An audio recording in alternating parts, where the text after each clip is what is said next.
congratulate all the winners from last night once again. And I also want to, in terms of talking about the breakfast and some of the logistics of the event like this, I want to give a very, very special thank you to Marissa Finn, who is our event coordinator extraordinaire, I would say. She does all the logistics, everything that you see in terms of the food, the catering, and so forth. Marissa handles that very well. And I can tell you that if I had to manage that stuff, I think we'd be having dinner for breakfast and vice versa. So it's a good thing that she's handling that. Give a nice hand, a well-deserved round of applause. And I also wanted to thank the Desmond staff as well for a great, this is our second year at the Desmond, and they're doing a fabulous job for all the logistics as well. So please, a round of applause for them as well. We're going to flip the agenda a little bit here, and we're very fortunate this year to have Amy Tseng with us from NTIA, and I think we're going to hear a lot of what's going on in the federal front in just a few minutes from Amy. Amy is a senior broadband program specialist with the National Telecommunications Information Administration, otherwise known as the NTIA.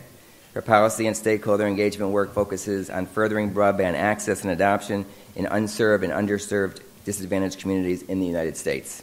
As a federal program officer, she oversaw a Broadband Technology Opportunities Program grant portfolio of local governments and K-12 educational programs. Amy is also a fellow at the Berkman Center for Internet and Society at Harvard University, where she conducts research on technology adoption and marginalized communities. Amy has an MS degree in technology and policy from the Massachusetts Institute of Technology and a BS degree in math and physics from Brown University. Please give a warm welcome to Amy Tseng. Amy?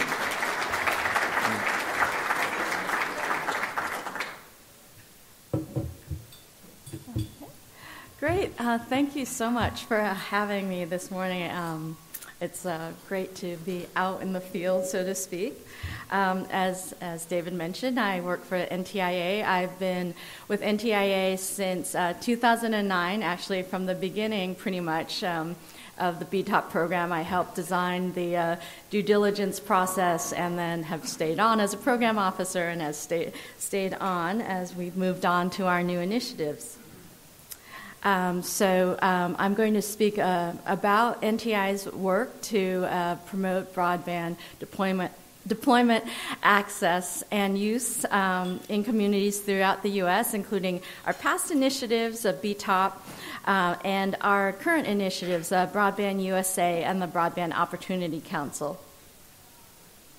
So just to give you a brief history of BTOP, I know a lot of you are familiar with BTOP, and in fact we're BTOP grant recipients. But just to summarize, since 2009, NTIA invested $4.3 billion in broadband programs across the U.S., including infrastructure deployment, network deployment, mainly middle-mile networks, public computing centers, and a number of types of institutions, including libraries, schools, community centers, recreation centers, senior centers, broadband adoption programs, which helped bring computers, training, and also, in a lot of cases, subsidize broadband subscriptions to low-income communities and marginalized communities, as well as the State Broadband Initiative and, of course, the National Broadband Map. So a summary of our accomplishments, some of the figures on how many miles of fiber and the number of hours of training and the number of people trained and the institutions served. But really behind a lot of these figures are all these stories. Anybody involved with BTOP has a lot of stories on how broadband really affected people's lives, from that family who got the computer so that the at home and the broadband subscription at home so that the parents felt empowered to help their kids with homework, to that rural health clinic that got an upgrade of their broadband capacity so that they could communicate better with major health centers and serve their patients, to the people who upgraded their computer skills so that they could get the job. To me, that's really the accomplishment of what BTOP has done. And again, throughout New York and throughout the country, there are all sorts of stories, but we can't put them all on a slide. So To summarize what happened in New York, so New York received over $100 million in federal grant funds, and again, some statistics on things that were accomplished, including one SBI grant and the 8 BTOP grants. And I wanted to speak a little bit more in detail about the SBI grant. In preparation for this, and also throughout the years, I'd always heard such great things about the state broadband coordination efforts. I was just talked to Ann Neville, who was the head of the state broadband program. If you don't know, she's actually moved on. She's going to be head of the California State Research Commission, I think it's called. And I also spoke with Brian Gibbons, who was the program officer, and they really spoke highly on how collaborative the program was, how the state really used data very strategically to identify needs, that it was comprehensive, that there was a real analysis of and systemic approach to tackling the barriers to broadband. So from infrastructure to digital literacy training, that people really understood that you had to target the solutions to the needs of the communities. The other great result that happened, especially from the data part, was that it provided evidence to an impetus for the state to continue sustained funding. And this was really great to see, because this did not happen in a number of other places necessarily, but I think because New York, again, had the relationships and had the data to back up what the effects were, that you were able to get the funds to build on the momentum established during BTOP.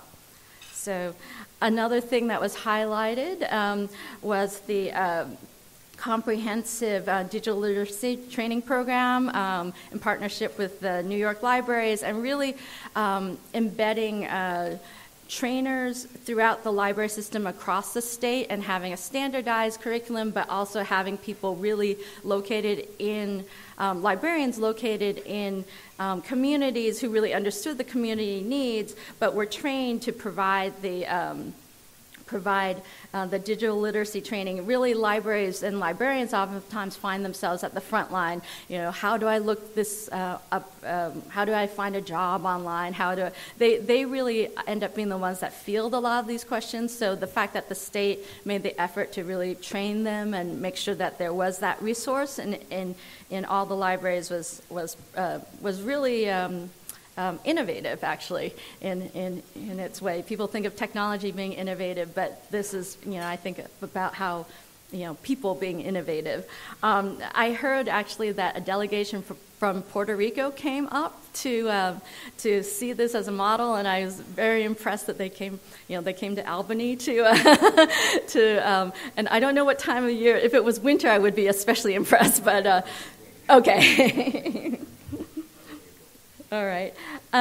So to highlight other, the ION, the infrastructure, the network, again, a couple of statistics about the accomplishments to really bring broadband to rural communities. And then a number of PCC SBA grants. I'm most familiar with New York City. I was the program officer for both the PCC and SBA, and I had the pleasure of working with OATS and CFY as well as the city. And really, the efforts there were tremendous, just the sheer scale as well as the complexity. But really, New York City's programs ended up being one of our most successful programs, certainly in terms of the numbers of people trained, the number of new broadband subscribers, and so it's really a testament to their efforts that they pulled that off in a very complex environment. And so, right, as you know, the BTOP funding ended because it was part of the ERA, the Recovery Act. But the good news is that communities using BTOP as a base and as a model, they continue to work today, and they continue. So there's still this interest in building networks, connecting anchor institutions, and providing digital literacy training and help in terms of broadband adoption.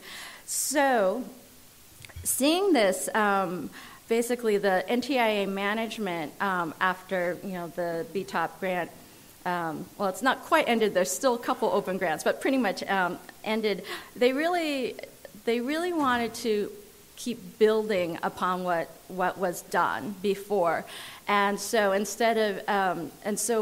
without grant money, we actually did a lot of sort of strategic thinking about what role could we play, what role could federal agencies play in helping communities continue their efforts. So we launched an initiative called BroadbandUSA, which is an initiative, again, to promote broadband deployment, adoption, and use.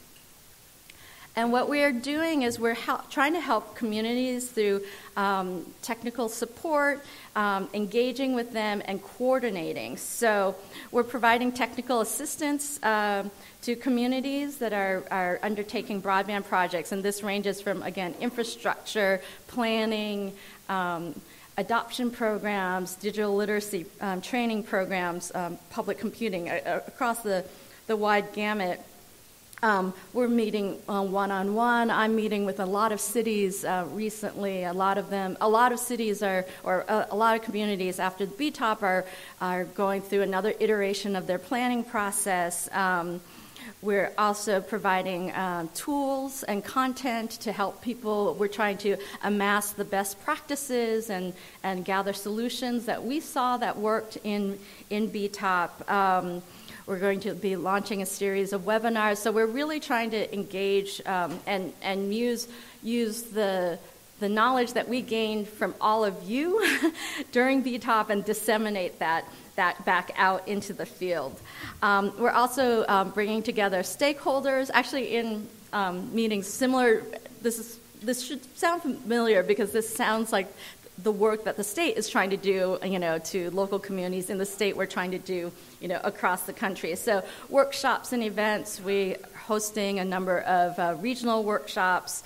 We're also hosting online meetings between communities with like interests or like issues, again, webinars. So we're directly connecting people with each other. So our whole point is that, we have some knowledge, but also sometimes the best way to move forward is to talk to a peer who is having a similar issue. So since we have sort of that bird's eye view, we can see what the connections are that might be helpful for people. And then, of course, the Broadband Opportunity Council, where we're really trying to coordinate with other federal agencies, and I'll talk about that next. First, though, we have some publications, the Broadband Adoption Toolkit, which we do plan to update with sometime in the next year or so, with, again, newer lessons learned. We have a public-private partnership primer, and we have other publications in the pipeline. But these are really supposed to be tools. We, of course, NTIA has its broadband reports, but these are more for tools, and we'll continue that, but these are more tools for practitioners that we hope that they can use. Okay, so the other big initiative other than BroadbandUSA, which is really geared sort of out in the field, and again, people like me and the other NTIA staff have been out there in the field quite a bit, talking and helping people out, is the Broadband Opportunity Council. And then this spring, the president signed a memorandum establishing the council, which is really aimed to coordinate federal efforts around broadband. So this is actually unprecedented. It's really pretty amazing that it all came together. And so basically the members of this council are working to identify federal barriers that are impeding broadband deployment or competition, They're also looking to communities, to local stakeholders to find out what are the barriers out there, what is it that the federal government can do to help.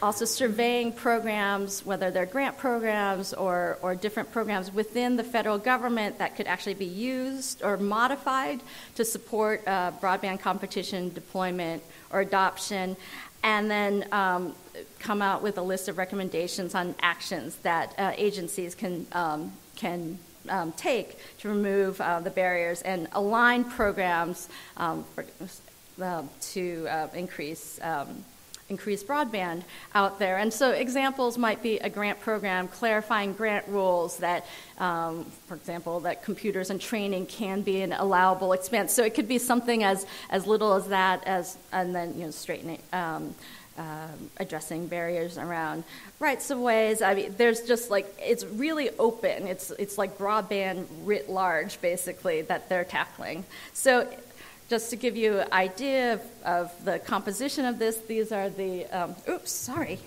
Have I not been, okay. Oh, sorry. Okay.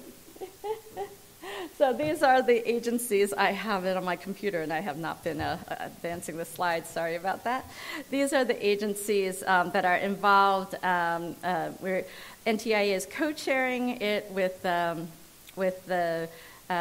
USDA. My colleague Karen Hansen, who I think spoke here last year, she's actually heading the efforts on behalf of NTIA. So you can see the membership, it's quite varied, and they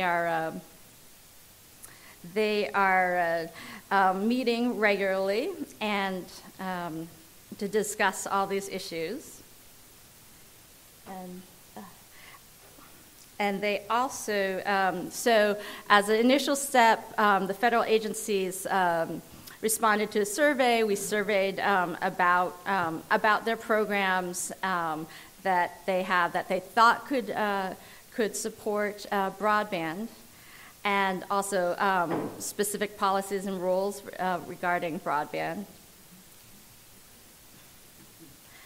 And also NTIA issued an RFC requesting public comment, and that closed on Wednesday. So unfortunately,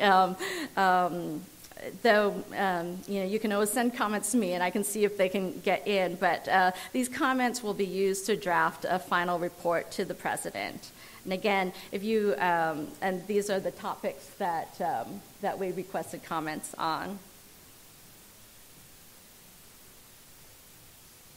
And so the key dates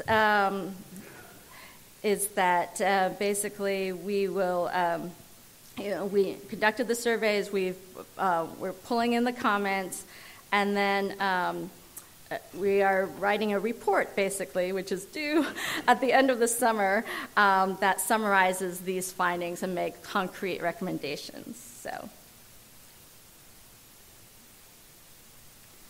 And yeah, so, and I'm sorry about not clicking. I hope that enough of the content followed me as I spoke, because I was referring to it. But if there are any questions, I'd be, yeah. I'm sure it was probably somewhere. Mm-hmm.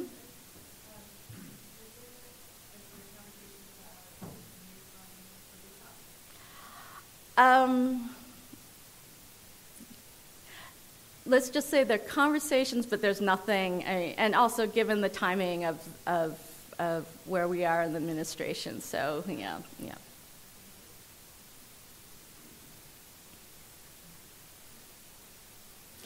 And I'm happy, I think you, oh, there? Okay. Oh, there, oh, sorry.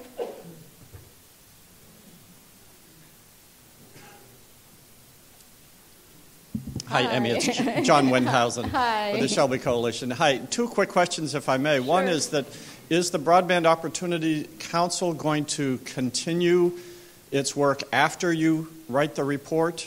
That's left to be determined, so, yeah. So we don't know that yet? Yeah, we don't know that yet, yeah. Okay. The second question is, I know you've talked about the federal government agencies that are members of the council, but not including the FCC, because that's not an executive branch agency. Right. This is a focus on executive branch, but of course there's a lot of coordination and discussions with the FCC.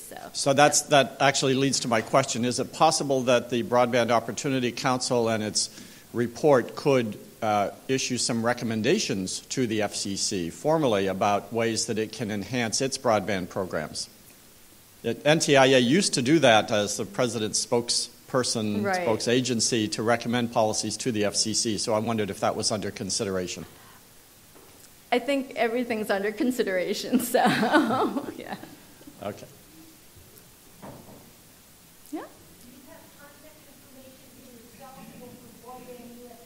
Yes, I have for both. And actually, are these slides going to be on the website? So actually, in the first slide, I have it, but I can give you. Yeah, sure. Sorry about missing all this content as I was talking about it. Yeah. I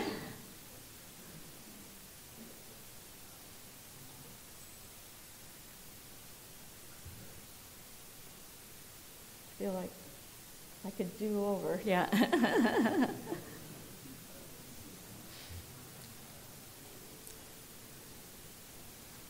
Sure.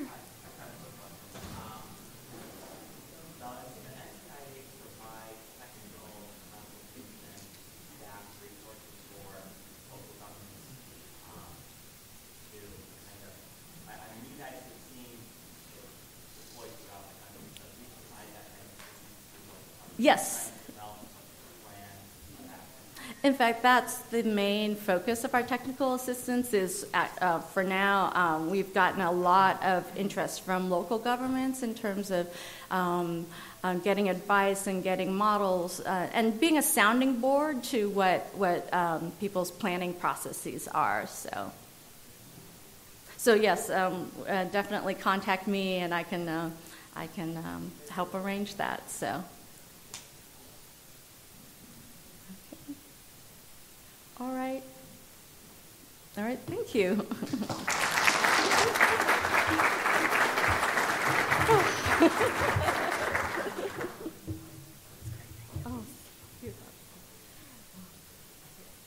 Thank you so much, Amy. And one of the things I didn't mention before I introduced Amy was that my office, the Broadband Program Office, was actually formed as a result of the BTOP grants. There was a BTOP grant for states to do mapping and start a program office, and I'm actually looking at someone I worked with several years ago when we started that. Sharon Cates-Williams, who's over now at State Ed now, and you remember those days, Sharon, when we got started. The ARA funding is actually what was incentivized a lot of the work in New York State with the grants that Amy mentioned as well. And in fact, 2 years ago, for those of you who were at our first summit, that is when Ann was here, Ann Neville, to announce the Broadband Adoption Toolkit as well. So that was all the tools that you actually produce and the access that we have. Ann and Laura Breeden are always at a phone call away for us when we have to run something by them or see if there's a grant element that we could use in some of our programs.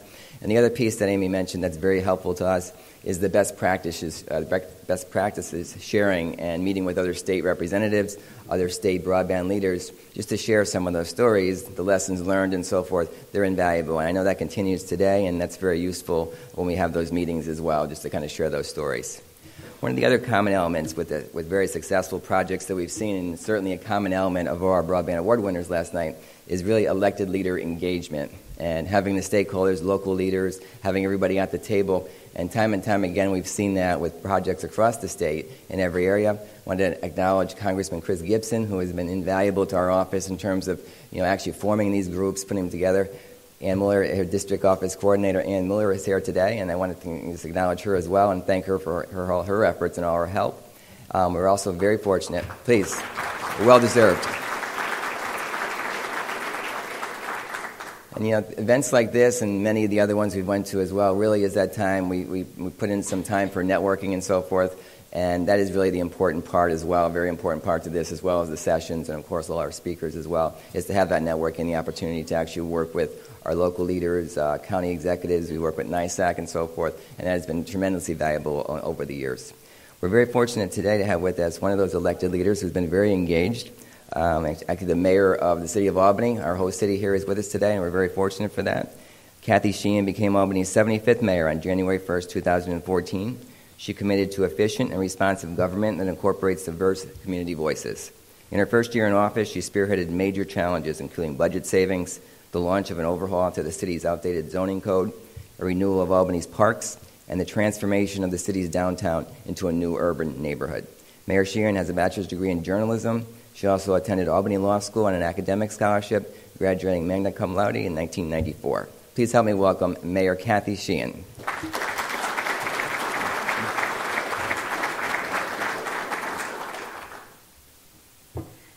Thank you. Good morning. It is so great to see so many people here engaged in this issue.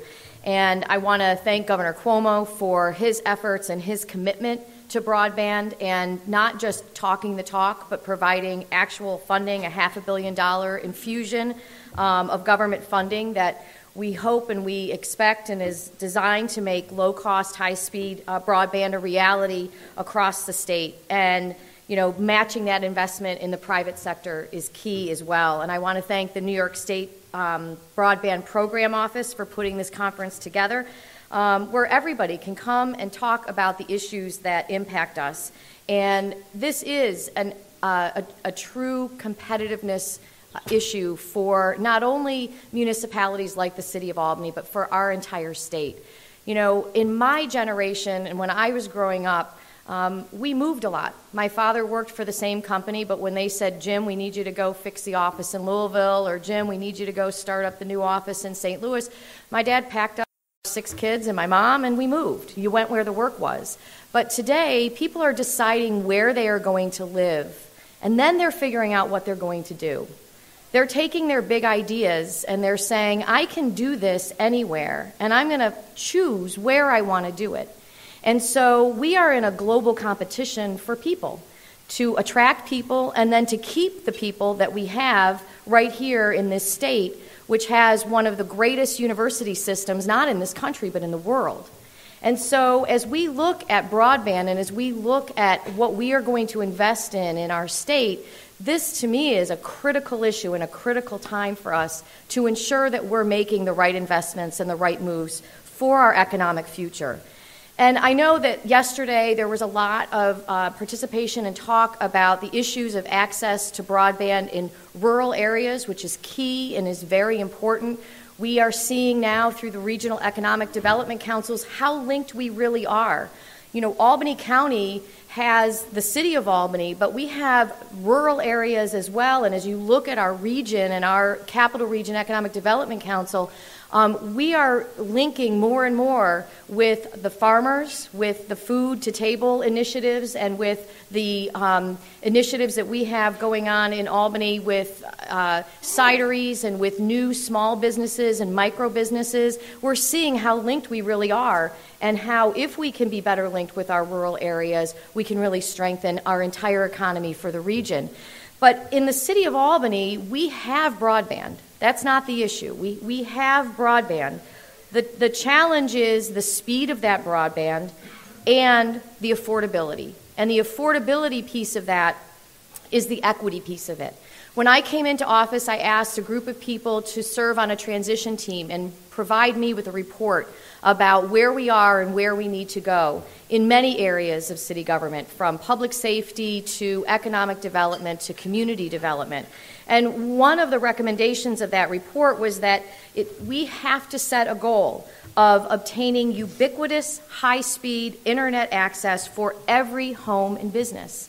It is an issue of equity. Imagine if you told people who lived in poor communities that they could only have electricity for a few hours a day.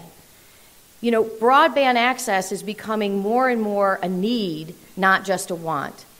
And as we look to become more effective and more efficient in how we deliver government services, we are asking people to access us and to access government through the internet.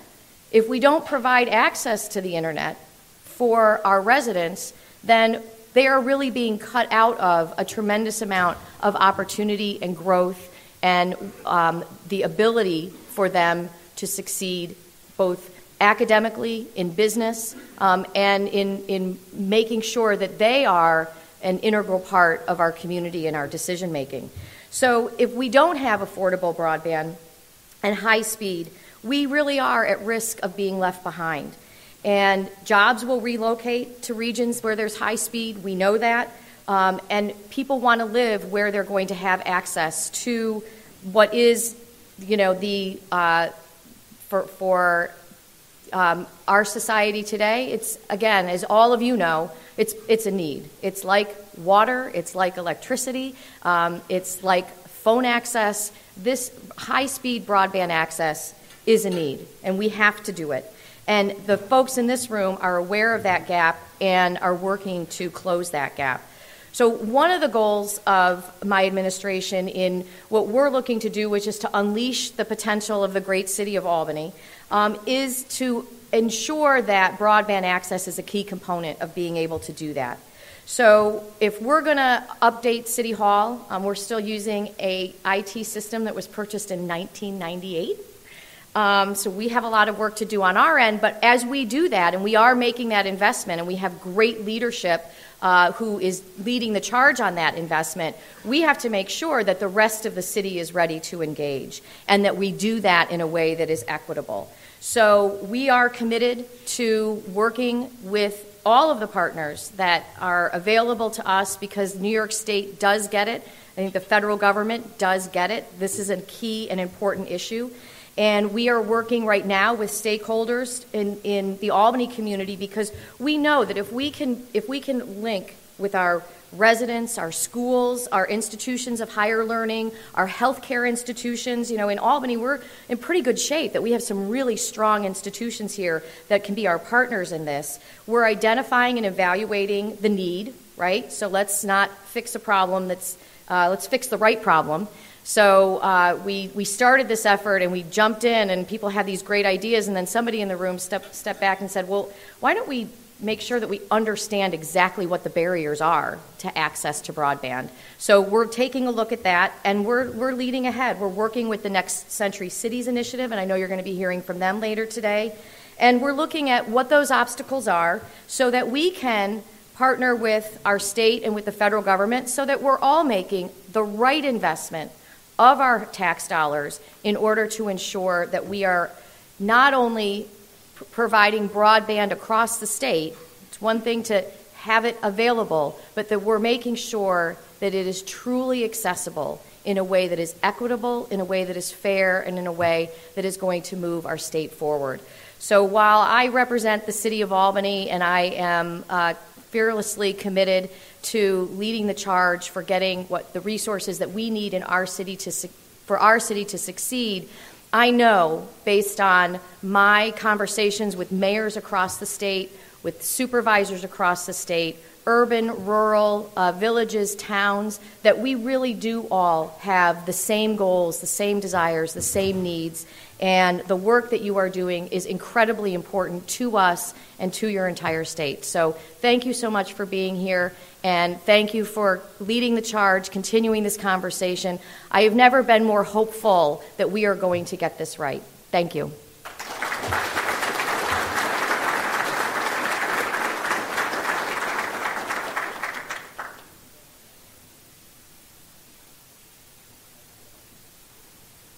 Thank you, Mayor. I think you summed it up perfectly, and I want to thank you for your leadership as well. I know you came in, and it was a whirlwind of things that you handled, and and broadband. I'm happy to see that broadband is on that list, and very, very close to the top. It looks like, so we really appreciate that. We have a short break before we start our next session. I think we still have about 10-15 minutes, so if we could just take a short break, we can do our networking, which I know you're doing naturally already, so we can continue that, and we'll be back in just about 10 or 15 minutes. Thanks.